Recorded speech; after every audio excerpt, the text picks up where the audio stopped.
Hi guys, how are you? Hope you're doing well. Welcome back to my channel. So this video is a continuation to my last video on emotions. A great friend of mine suggested that I should do a part 2 to emotions because emotions is a very wide and sensitive topic. So if you haven't watched my previous video with the title, listen to that signal, emotions. I'll leave the link in the description box below so that you can watch it at your own time. I'll start by giving a recap on my previous video so that even if you haven't watched it, you can still get the key points. So I talked about embracing both negative and positive emotions and why we should give attention to our negative emotions. I also mentioned that when you keep on covering your negative emotions, then they'll build up in you and it will reach a point that you won't be able to cover them anymore. They will explode, and when this happens, you won't be in a position to control your reactions after that. This is the reason why you find people hurting themselves or hurting those around them. Some become very violent and break things, others get into deep depression. When it reaches this point, it becomes hard to manage your emotions by yourself, and you'll need another person to help you out, maybe a professional. And it will take much longer than you can imagine. Sometimes you may even incur some costs. People always tend to think that emotional talks, therapy, mental health awareness are for people who are crazy, those who are mad, those who have mental health issues, and those who are in deep depression. But that is not usually the case. Human beings are made up of 4 parts: body, mind, spirit, and soul.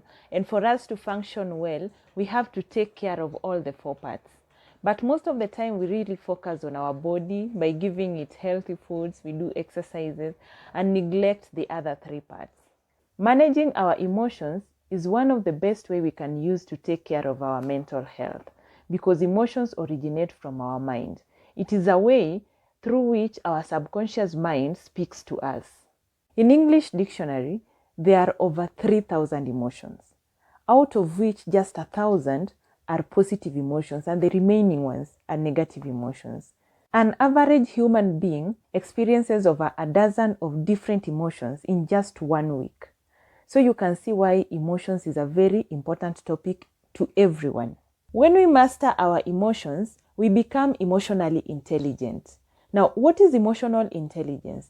Maybe I'll give you definition given in an English dictionary. Okay, it is the ability to understand, use, and manage your own emotions in a positive way to relieve stress, communicate effectively, empathize with others, overcome challenges, and diffuse conflicts. So that is very long. Let me give you a very simple definition. Okay, it is the ability to identify what you're feeling, why you're feeling it, and how your feeling not only affects you, but also affects those around you. When you master emotional intelligence, you become more self-aware to really know yourself. You understand what triggers you or limits you, what makes you angry or sad, what hurts you, or what causes you to take things more personally. Mastering emotional intelligence makes you be less reactive and more interactive with your conversations. You be in control. You don't let your emotions control you. Now, what are some of these negative emotions? I'll start with hurt. Hurt is what happens when your expectations are not met by those who are dear to you. It is like instructing you to communicate what you're feeling and your expectations to the person. It tells you not to keep quiet when you're hurting. The next one is anger. Anger is a strong feeling of annoyance, displeasure, or hostility. At this point, you feel very helpless, frustrated, and full of rage. When you're angry, your adrenaline level will increase. When this happens, your physical strength rises up and you are always ready to fight. Now, what are you supposed to do when you're angry? Don't act. Stay calm so that you can calm down. Because if you act immediately, you may break your television that took you a lot of time and money to acquire. You may cause a permanent physical injury to your loved one. You may even find yourself spending a night at a police custody because of the damage that you caused at that particular point. You may say hurtful words to someone that you won't take back. So at this point, just give yourself time to calm down first. You are like a shaken bottle of Coca-Cola. When you take a bottle of Coca-Cola and shake it, then you open it immediately, you'll see an explosion, a soda explosion.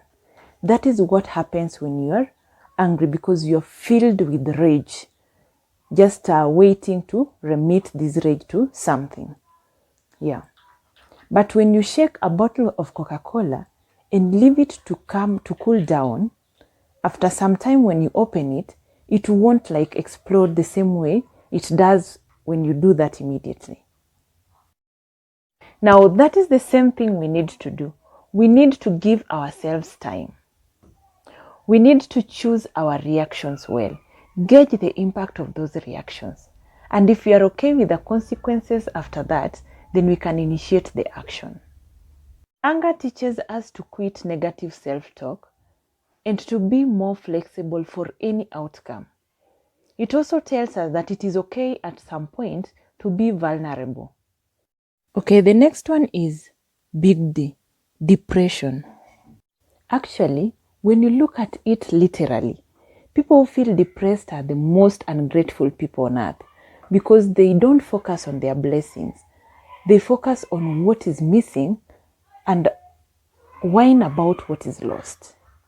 At this point, you need to focus on the positive concept of the future, yourself, and the world at large. Find a purpose in your life and live for that purpose. The next one is grief. Grief is a major loss. It is usually caused by things that are beyond our control, just like losing a loved one. The message here is that we should just accept things that are beyond our control and focus on things that we can control. Fear, majorly caused by worry, terror, or anxiety. It prepares you for negative things going to happen. So fear sometimes prevents us from taking risk. And you know, in this world, we should be risk takers in order to progress. When you fear, you'll stay in your comfort zone. You'll only identify with the familiar situation. You won't try to get out of that situation. But in this world, we need to get out of our comfort zone and face our fears. Next one is loneliness. This is when you feel disconnected from the rest or isolated. You feel like no one likes you or no one have time for you. The lesson here is that you need to connect with people and get the right people. Self-inadequacy and unworthiness. This one instructs you to work on yourself to become good enough. Look for information, tools, and strategies that can help you grow. Ask yourself who you are and who you want to be, and find the skills that are needed for you to be the best of that version. Envy. Envy is a self-destructive emotion, whereby instead of focusing on your growth, you focus on other people's growth, not because you don't have enough, but because you want to have what they have. At this point, you need to interrogate yourself. Ask yourself how you can make your life better, what your goals are, and what you can do to fulfill those goals. Guilt. Guilt is a feeling of being sorry, ashamed, remorseful, or regret. It informs you that there is something that you need to fix. This is the time you tell yourself that enough is enough, no more of this, never again. Next, we have unforgiveness. Unforgiveness is a very toxic emotion. Here we learn to forgive. When you forgive, you not only forgive the person who has wronged you, but you also set yourself free. There are 4 categories of people that you need to forgive in your life. The first category is your parents. If your parents have ever wronged you, then you need to forgive them for you to be free. The next category is failed relationships. Forgive those people whom you were in those relationships that didn't work. Tell yourself that even if they wronged you, you also contributed to the failure of that relationship. The next category of people you need to forgive is your friends, your haters, your enemies, your boss, your colleagues, those who have wronged you. Then the last one is that you should forgive yourself, which is the most important one. For you to be free or learn the art of forgiveness, you need to forgive yourself first before you start forgiving others. I think that I've mentioned most of the emotions that have serious consequences on us, so take control of your emotions. Name them, tame them, and use them to your greater advantage. As you can see, each and every emotion as something that we can learn from it. Take the positive message or instruction that is from it and learn. Sometimes you need to take your emotion as another person. Sit with it down. Ask it questions like, what are you? What do you want? How can I handle you? For how long are you going to stay here with me? From there, you'll have answers, and from the answers, you'll gauge the best option to take.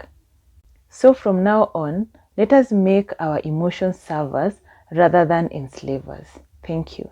Thank you so much for watching up to the end. I hope you've gained something, and if you haven't subscribed, please subscribe. Thank you so much. Thank you.